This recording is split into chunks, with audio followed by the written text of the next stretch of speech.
There's a law of the psyche that sounds completely backwards, a truth so counterintuitive that when you first hear it, every conditioned part of you will resist.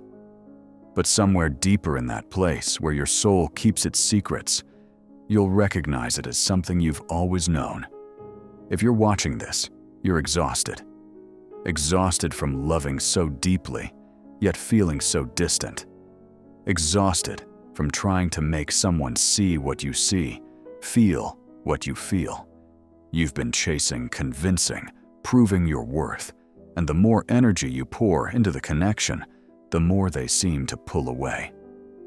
What if I told you that everything you've been taught about love is energetically reversed? That the very actions you believe show love are actually repelling what you desire most?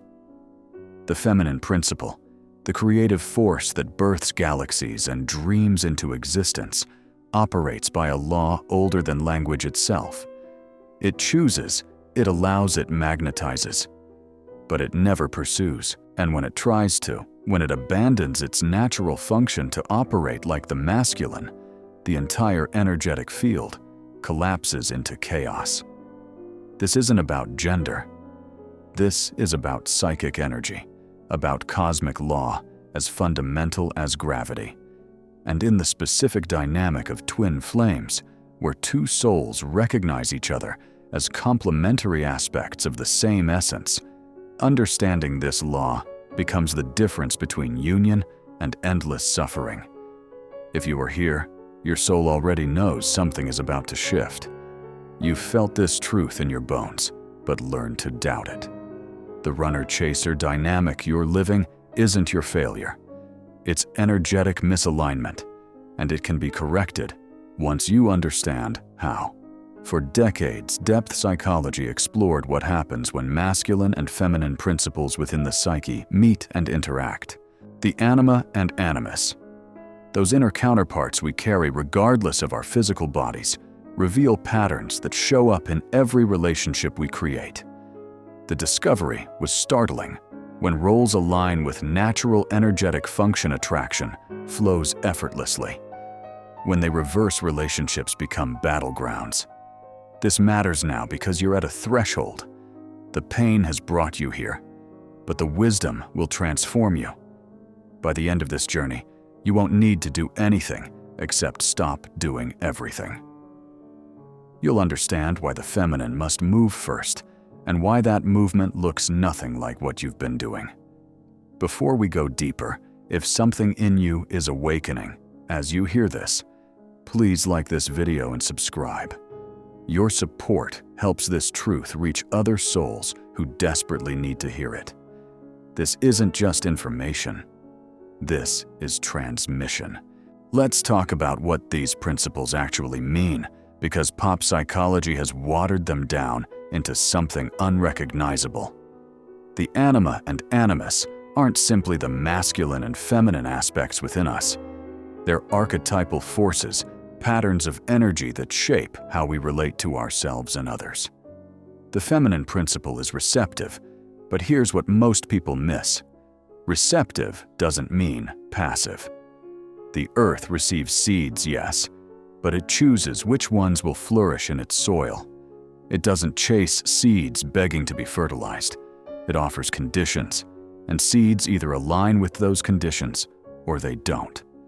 The earth's power lies in its selectivity, its ability to say yes to what serves life and no to what doesn't. The masculine principle is directed, focused, like sunlight that shines without apology. It doesn't beg to be received. It simply radiates its truth and allows the earth to open or close to it. When the earth opens, when it offers fertile ground, the sun naturally pours forth with full intensity.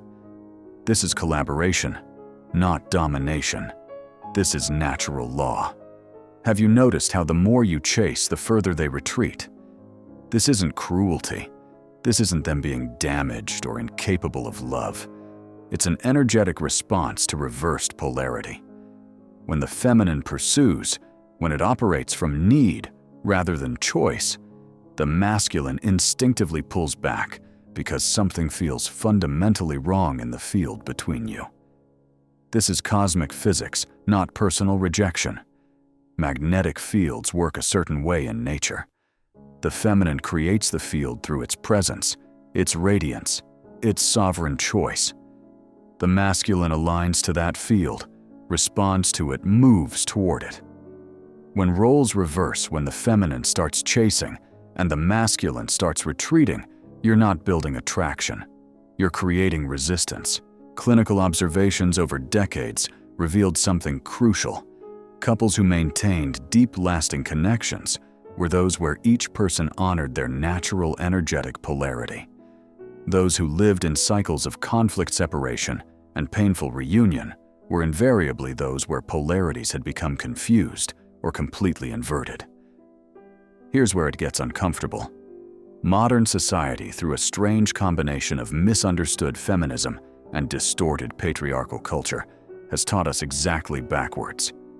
Women were told to be more aggressive, to pursue, to conquer, like men do. Men were taught to be more passive, more receptive, less directed. This inversion has created generations of people who no longer know how to relate in energetically balanced ways. For twin flames, souls who operate at higher frequencies and greater sensitivity, this confusion becomes devastating. You're trying to connect at the deepest possible level, while using completely inverted energetic patterns. It's like trying to plug a device into the wrong voltage. The connection doesn't just fail to work, it creates damage. You're not broken. You're operating against natural law because you were taught to. Every message you received about love, about relationships, about what it means to be feminine or masculine was filtered through centuries of collective wounding. You inherited conditioning without even knowing it was conditioning. So how do you know which polarity you carry in this specific connection? Because it might not match your physical gender or even your personality in other relationships. If you are the feminine energy, you feel an attraction that's total, consuming, as if every cell recognizes this person. You experience an intense need to merge, to dissolve boundaries. When they create distance, it feels like part of your soul is being torn away. You idealize them, see them as the answer to longings you've carried forever. And paradoxically, you feel desperate urges to heal them, save them, prove your love through sacrifice. If you're the masculine energy, your attraction is laser-focused on this specific person. You feel certainty about them even when they're inconsistent. You have impulses to protect, to create stability so they can flourish. You can love intensely without losing your sense of self. When they pull away or create drama, you feel confused, but not destroyed. Notice how you feel as I describe these. Your body knows your truth. The question is whether you've been honoring it or fighting against it. Now we go deeper into the wound that created all of this. Because the feminine didn't learn to pursue by accident. This is trauma response dressed up as love. Think back to childhood. Think about the messages you absorbed about worth and belonging. For most people carrying feminine energy, there was a moment or a series of moments when you learned that love is conditional, that you must perform, achieve, be good enough to deserve attention. Maybe it was a parent who was emotionally unavailable. Maybe it was a culture that constantly told you that you're too much or not enough. The specifics vary, but the wound is the same: abandonment fear. So you learned to chase. You learned that your worth depends on being chosen. You learned that love must be earned through effort, sacrifice, and the suppression of your authentic needs. This wasn't conscious. It was survival programming written into your nervous system before you had language to name it. And now, when you meet someone who triggers that ancient wound, someone whose presence feels like coming home, and whose absence feels like annihilation, all that programming activates, of course you chase. Your inner child is convinced that if you just try hard enough, prove your love intensely enough, they'll finally choose you, and the wound will heal. But here's the truth that changes everything. What you're actually running from isn't them. It's yourself. The parts you abandoned to be loved, the needs you suppressed to be acceptable, the truth you buried to be safe. This is shadow work territory, and it's uncomfortable because it requires you to stop focusing on them and start facing what you've been avoiding in yourself. The concept of individuation, becoming whole within yourself, isn't selfish. It's essential for mature love. This is the psychological journey from fragmentation to integration, from unconscious reactivity to conscious choice. It's the alchemical process of transforming lead into gold, codependency into sovereignty. There's a documented case of someone who spent 2 years pursuing their supposed twin flame. Changed their schedule to be available, suppressed their opinions to avoid conflict, sacrificed friendships to focus entirely on the connection. The more they gave, the more the other person withdrew. Through intensive inner work, they finally understood something profound. Their obsession with external union was preventing their internal integration. When they genuinely chose themselves, when they prioritized their own growth over waiting for someone else to complete them, the dynamic transformed within weeks. The other person started showing up consistently, expressing genuine interest, behaving in committed ways. But here's the crucial part. By then, they no longer needed that person the same desperate way. They still felt love, but now they could consciously choose whether to engage or not. This is the central paradox. You can only attract what you don't desperately need. When you need something to feel complete, you emit a frequency of lack that repels what you desire. When you become complete within yourself, you emit a frequency of abundance that naturally attracts aligned experiences and people. This brings us to a question that might be stirring in you. When did you stop being yourself and start being what you thought they needed? When did you trade authenticity for approval? The persona, that mask we construct to navigate the world and gain love, has been running your relationship. Not your true self, not your essential nature. A carefully crafted performance of who you think you should be. What does authentic feminine energy actually look like? It's not performing, not pursuing, not proving. It's magnetic stillness. It's the deep knowing of your own worth that doesn't require external validation. It's the ability to receive without grasping to love, without losing yourself to be present, without abandoning your own truth. The masculine's true nature isn't distant rejection. It's responsive clarity. It's the ability to move toward what calls to him without pressure, to offer his strength without being demanded of, to love from fullness rather than obligation. What happens in the energetic field when you genuinely choose yourself? The frequency shifts from need to choice, from desperation to discernment, from lack to abundance. And if there's genuine soul resonance between you, if this is truly a twin flame connection, they feel this shift immediately. Not intellectually, but energetically. Something fundamental has changed in your vibration, and they're drawn to it like they've never been drawn before. This is where Carl Jung, empath, and personal development intersects most powerfully. The empathic nature of twin flames means they're constantly reading each other's energetic states. When you're in need, they feel smothered. When you're in sovereignty, they feel invited. But here's the question that's probably screaming in your mind. What if I choose myself and they never come back? This is where we must go even deeper. What are you really asking? Do you want union or do you want wholeness? Because if you're only choosing yourself as a strategy to manipulate their return, you're not actually choosing yourself at all. The truth is, if they're truly your counterpart, if there's authentic soul connection, they will respond to your sovereign energy. But you must release attachment to that outcome. You must be willing to gain yourself, even if it means losing them. Because what you seek in them already exists within you. The love, the completion, The sense of home, it's been inside you all along, waiting for you to turn inward and claim it. So what does this actually look like in practice? How do you move first when every cell in your body wants to reach toward them? The movement is internal. It's a shift in attention and priority in how you allocate your life force. Right now, you're orbiting around them. Your emotional state depends on their texts, their attention, their validation. Your decisions are based on maintaining their interest. This is the opposite of sovereignty. Moving first means returning to center. It means becoming the sun in your own solar system rather than a planet orbiting theirs. And here's what that looks like in daily life. Stop analyzing their every word and action.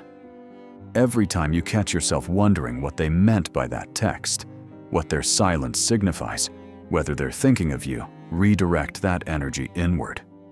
Ask yourself, what do I need right now? What brings me joy, independent of their attention? What have I been neglecting in my own life? Reconnect with the parts of yourself you abandoned for this connection. The hobbies you gave up, the friends you stopped seeing, the dreams you postponed. Not as a strategy to make them jealous, but as a genuine return to your essential self. Who were you before you met them? What lit you up? What made you feel alive? Engage in practices that build genuine self-connection. This is where Carl Jung, empath, and personal development becomes practical.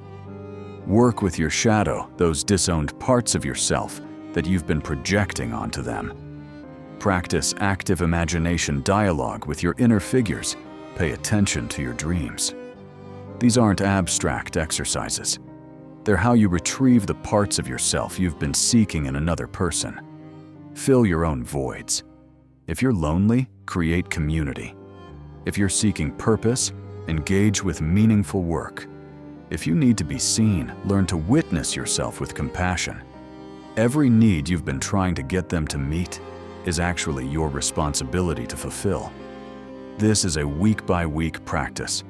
In week 1, identify what you've abandoned. In week 2, take small actions to reclaim those things. In week 3, notice when you slip back into monitoring their energy and gently redirect yourself. In week 4, assess how you feel when you're not focused on them. By week 8, you should notice a fundamental shift in your baseline emotional state. And here's what usually happens: they notice, because the energetic field between you has changed. You've stopped pulling on them, stopped emitting that need frequency that made them want to run. Instead, you're radiating something they haven't felt from you before: wholeness. And if there's true soul resonance, they'll be drawn to that, like nothing else. But when they return, and they probably will, this is where the real work begins. You must maintain your sovereignty.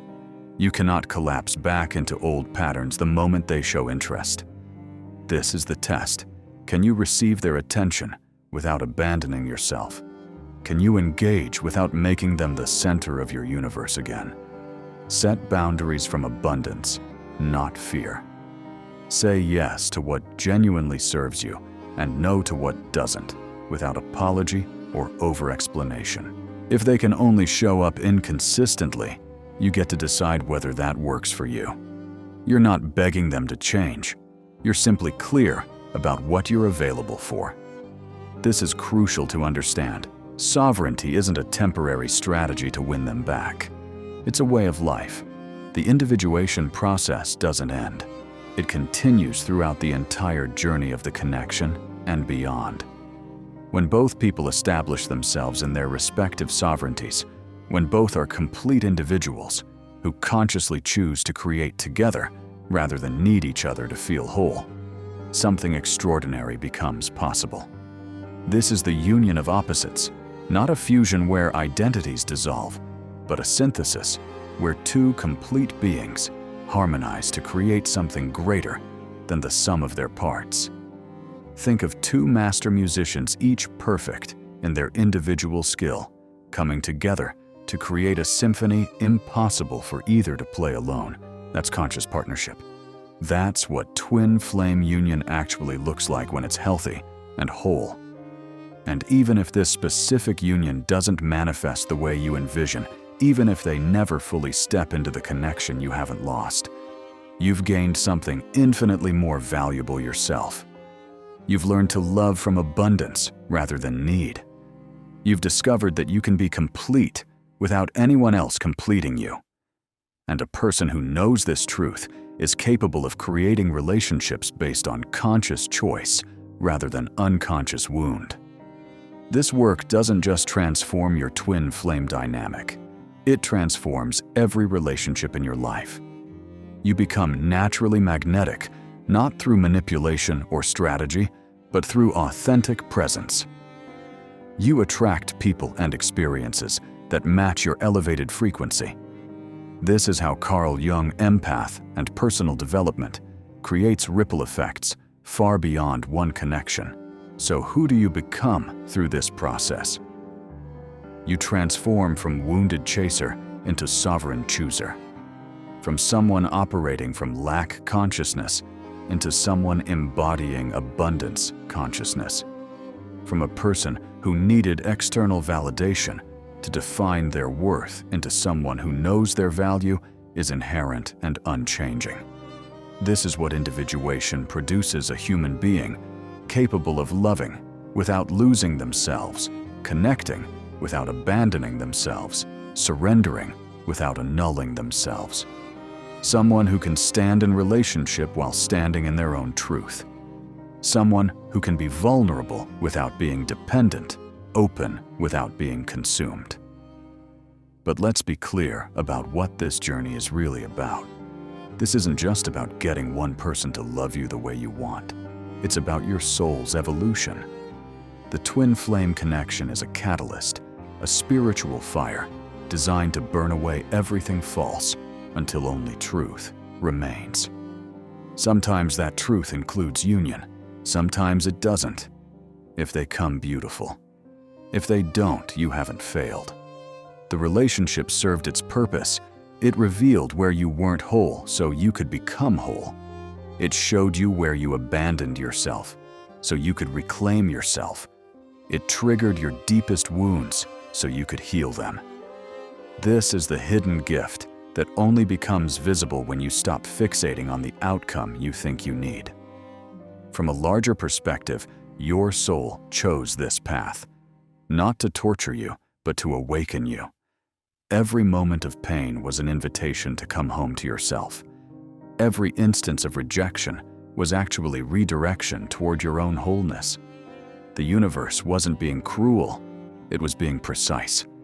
Now, you're at a choice point. Only 5% of people in twin flame journeys manage to make this shift. Not because it's impossible, but because it requires courage to go against everything society taught you about love and relationships. It requires you to trust natural law over cultural conditioning. It requires you to value your own wholeness more than external validation. Your ancestors survived so you could be here. Your future self is already living this truth, already embodied in sovereignty, already free. They're calling you forward, showing you it's possible. Every soul who awakens to their own completeness raises the consciousness of the collective. Your transformation matters beyond you. You've always had this capacity within you. You're not learning something new, you're remembering something ancient. The divine feminine has always been the first mover, the original creative force. You're not discovering a technique, you're reclaiming your birthright. The path ahead won't always be easy. There will be moments when the temptation to return to old patterns feels overwhelming, when the urge to check their social media to reach out to try to control the outcome becomes almost unbearable. In those moments, remember you're not losing them by choosing yourself. You're making space for authentic connection to emerge, if it's meant to. And if you ever doubt whether you can do this, whether you're strong enough or wise enough or worthy enough, remember that you're here. The fact that this message resonates, that something in you is saying yes, Even as other parts resist, that's proof you're ready. Thank you for having the courage to question what you've been taught. Thank you for being willing to look at your patterns honestly, even when it's uncomfortable. Thank you for considering that there might be a different way. Most of all, thank you for valuing your own soul's journey enough to do this deep work. Before you go, I want to hear from those who truly stayed present for this entire transmission. Comment below with, "I choose myself first." Let's create a field of sovereign souls supporting each other in this transformation. Let this be the moment you declare your intention, not just to me, but to yourself and the universe. The divine feminine has always been the first mover. You're not learning to be something you're not.